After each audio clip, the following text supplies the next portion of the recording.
Avez-vous pensé au dock pour entretenir votre deux roues?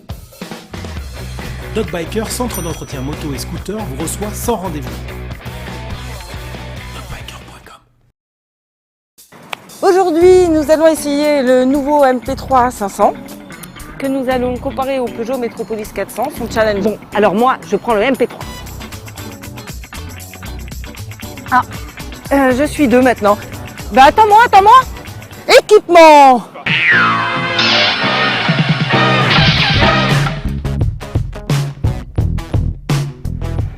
Grosse évolution pour le Piaggio MP3 500 en 2014 qui arrive notamment avec l'ABS doublé de l'anti-patinage, un argument sécurité qui pèse son poids et dont le surcoût reste raisonnable. Face à lui, le challenger français Peugeot Metropolis défend ses nombreuses qualités toutes griffes dehors, ici dans sa nouvelle version Roland Garros. Pas de révolution majeure à l'avant du MP3. Une calandre d'un seul tenant sans cravate, une veilleuse à LED qui remonte sous le pare-brise plus haut et plus large, de nouvelles jantes dédoublées qui passent en 13 pouces au lieu de 12 à l'avant. À l'arrière, en revanche, plus de coffre à haillons et une poupe effilée reprise du X10 avec un dosseret passager et un porte-paquet. D'un profil plus bas, le Peugeot met en avant sa calandre horizontale façon auto et ses nombreuses LED entre les roues et au-dessus des optiques. Question finition, avantage au Piaggio pour les plastiques du tablier, mais au Peugeot pour l'intégration des commandes au guidon. La nouvelle ergonomie du MP3 se rapproche davantage de celle du Peugeot avec un guidon abaissé, une selle allongée pour une position plus dynamique. Le Metropolis se révèle toujours plus accessible et un peu plus spacieux grâce à une faible hauteur d'assise et à son plancher plat. De plus, son dosseret est réglable sur 3 positions alors qu'il est fixe sur le MP3 et sa selle est plus moelleuse. Le passager a enfin droit à une vraie place sur le nouveau Piaggio avec des repose-pieds escamotables. Ceux du Metropolis restent plus larges et ses poignées sont mieux disposées. Le nouveau coffre en une seule partie du MP3 loge 2 casques intégraux et recèle la prise 12 volts. L'ouverture est assistée par vérin et se commande au guidon. Le vide-poche avec prise USB au-dessus du tableau de bord dispose maintenant d'un rabat. Le Metropolis conserve son double coffre avec haillons arrière pour un petit intégral et soude sous la selle peu pratique et qui ne peut contenir de casque. Mais il a un plancher plat, un crochet en bout de selle plus pratique que celui du MP3 au tablier et une boîte à gants fermant à clé, plus un vide-poche à gauche du guidon avec prise 12 volts. L'Italien offre une meilleure protection avec un tablier plus large et un pare-brise plus haut qui préserve davantage les mains. En revanche, celui du Français est réglable sans outil alors qu'il faut sortir une clé pour le Piaggio. Au guidon du nouveau MP3, on retrouve l'instrumentation du X10 très complète.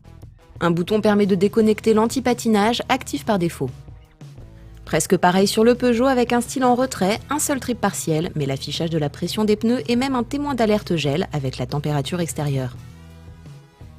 Le Peugeot se distingue avec sa Smart Key, comme sur une auto, et son frein de parking électronique, plus pratique que celui du MP3, toujours manuel au tablier et inaccessible si l'on transporte un gros sac.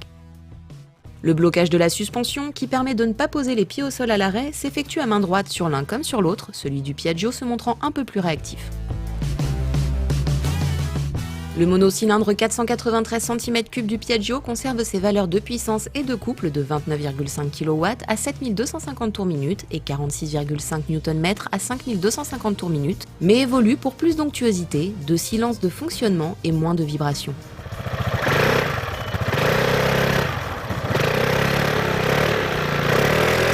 L'injection a été revue pour réduire la consommation et est désormais associée à un accélérateur électronique Ride-by-Wire. 2 modes moteurs sont proposés, standard ou éco, pour contenir son appétit et descendre en dessous des 5 litres au 100, le Peugeot affichant lui 5,1 litres au 100.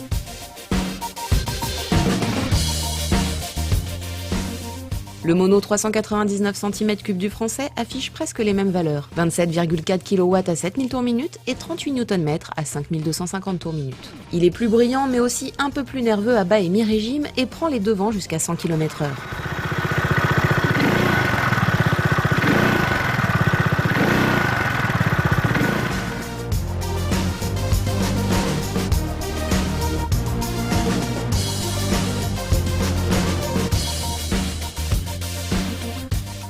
Il faut dire que le Piaggio a pris 10 kg avec l'ABS et la nouvelle boucle arrière de cadre.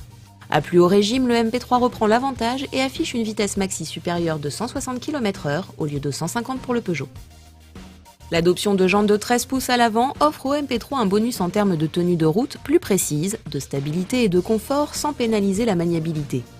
Le train avant du Peugeot se montre beaucoup plus ferme et réagit vivement aux aléas du revêtement. Mais sur bitume lisse, il tient sa trajectoire avec rigueur, ce qui se traduit aussi en courbe et à basse vitesse. Son train avant moins vif que celui du MP3 demande un peu d'engagement pour prendre de l'angle et pour l'y maintenir. Ce caractère rassurera les novices en termes de stabilité.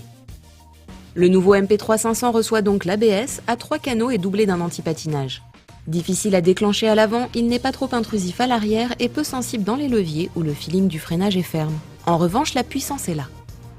L'antipatinage se révèle utile dans des conditions d'adhérence précaires, mais on l'oubliera au quotidien car ces coupures d'injection fréquentes perturbent les accélérations.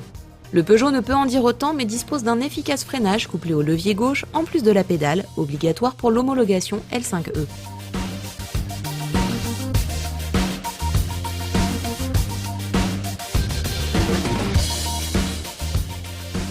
Pédale ergonomique et bien placée sur le plancher du français, au contraire de celle du MP3.